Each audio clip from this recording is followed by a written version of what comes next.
Yang pertama itu apa sih? Teori etika apa sih? Etika keutamaan. Utamaan.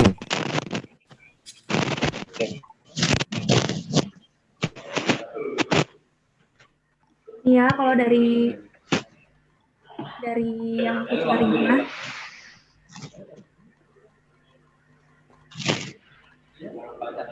kedengeran nggak sih? Kedengeran. Ya, kalau dari yang aku cari mah, teori keutamaan tuh artinya memandang sikap atau akhlak seseorang. Iya. Kalau tutup aja dulu.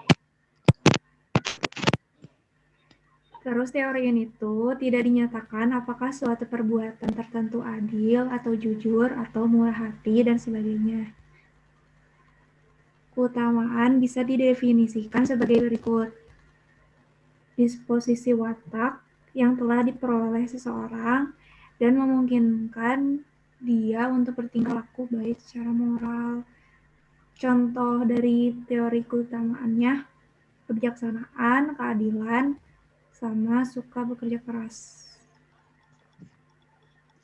Sok, kalau dari yang lain apa?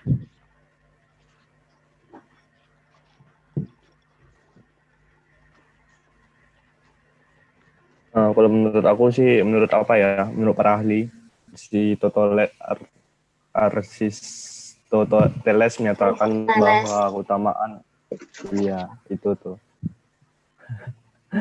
keutamaan adalah sifat karakter yang nampak dalam tindakan kebiasaan. Sifat kebiasaan ini menjadi amat penting sebab perlu bahwa hal yang baik itu jadikan terus-menerus. Dengan kata lain, karakter itu bersifat kokoh dan tak berubah. Itu sih.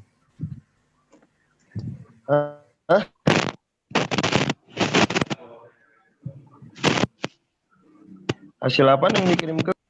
Yang materi ini nih, yang etika ini. Hasil diskusi. Hasil diskusinya ya.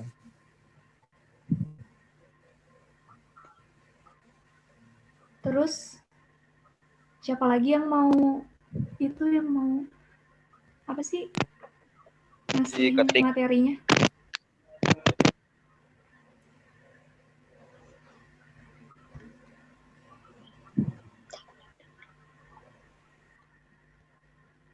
Berarti ini ya teori keutamaan. Ya. Etika keutamaan. Ada suaranya nggak sih? Ada kayaknya.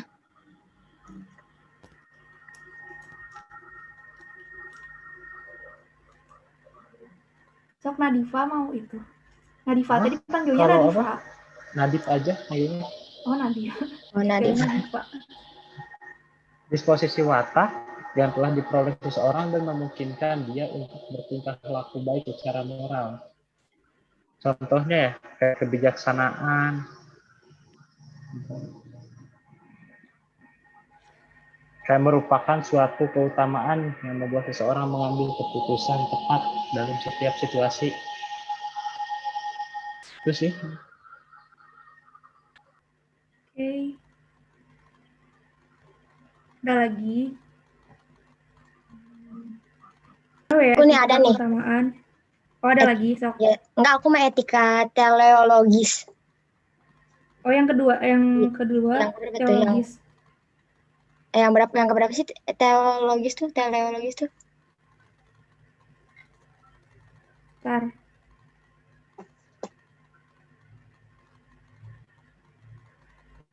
Mana sih? Ada gak? Yang ketiga. Oh ya, ini etika teleologis. Etika teleologis itu etika yang menilai suatu perilaku baik jika bertujuan baik dan menghasilkan sesuatu yang baik atau akibat yang baik. Etika teleologis itu bersifat situasional. Ya, udah. Ya.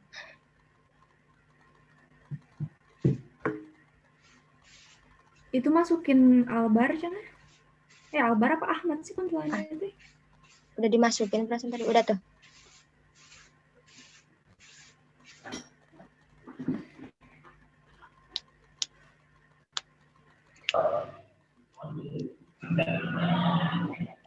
Ya, kalau dari aku mah, etika teologis itu berasal dari kata Yunani, telos, artinya tujuan.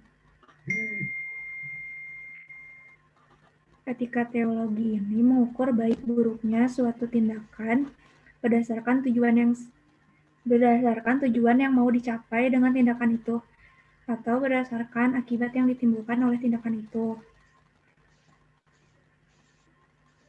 Etika teologisnya dibagi dua, ada egoisme etis sama utilitarianisme.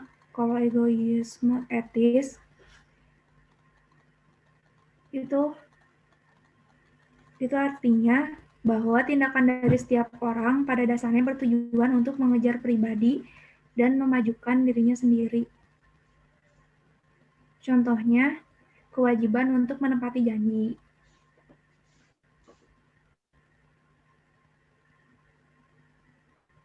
Kalau contoh utilitarianisme nggak tahu apa, nggak nemu.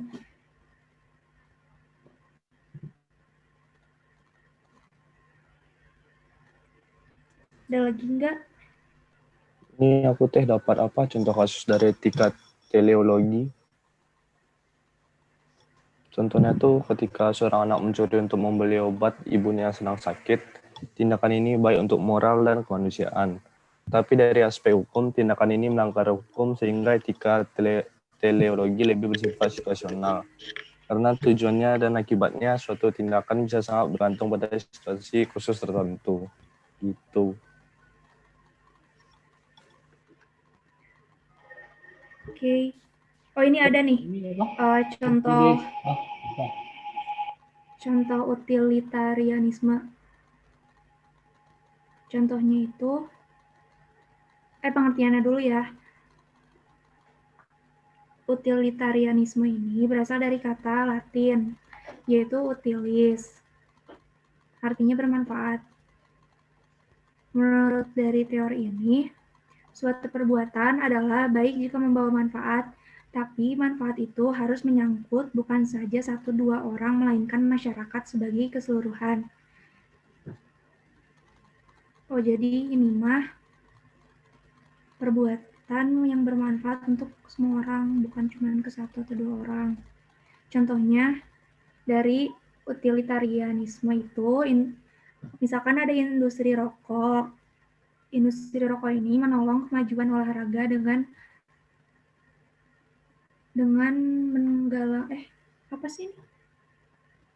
memberikan dana sebanyak-banyaknya.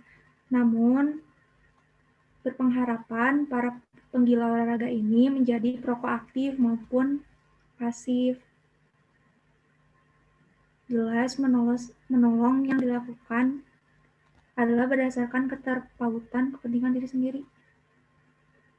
Oh, jadi ini tuh nolong, tapi nolongnya tuh ujung-ujungnya tuh buat keuntungan diri sendiri gitu, kalau dari pemahaman aku. Oh, jadi manfaatin orang gitu ya? Iya, awalnya nolong nih, tapi nolongnya tuh demi kepentingan diri sendiri gitu. Ada imbalannya gitu ya? Nggak ikhlas. Iya.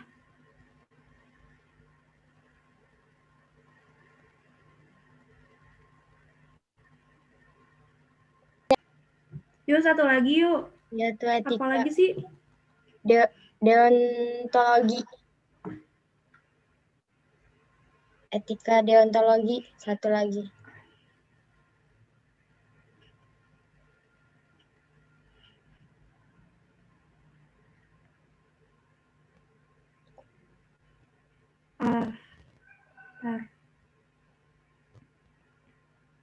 Kalau ini aku ada. Kalau dari aku mah, deontologi ya, berasal dari kata Yunani, yaitu deon. Artinya, berarti kewajiban. Terus,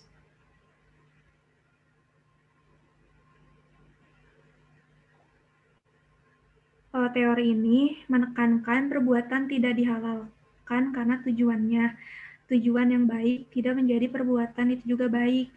Di sini kita tidak boleh melakukan suatu perbuatan jahat agar sesuatu yang dihasilkan itu baik.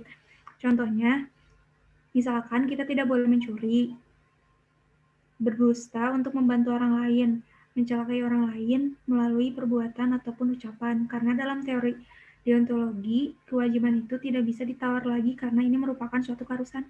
Ya, pasti nggak ngerti? Ntar deh, cari.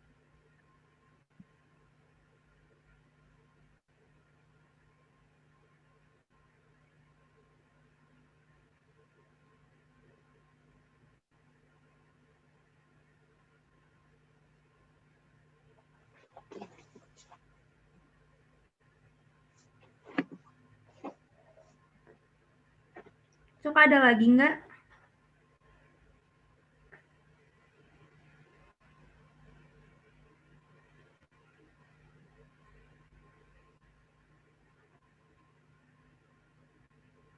Nggak ada yang sama. Ya, aku ada di satu contohnya, contoh kasus dari etika deontologi. Jika seseorang diberi tugas dan melaksanakannya sesuai dengan tugas, maka itu dianggap benar. Sedangkan dikatakan salah jika tidak melaksanakan tugas. Oh gitu. Aku juga ada nih itu apa contoh? Ya, contoh etika deontologi. Nggak boleh mencuri, berbohong kepada orang lain melalui ucapan dan perbuatan.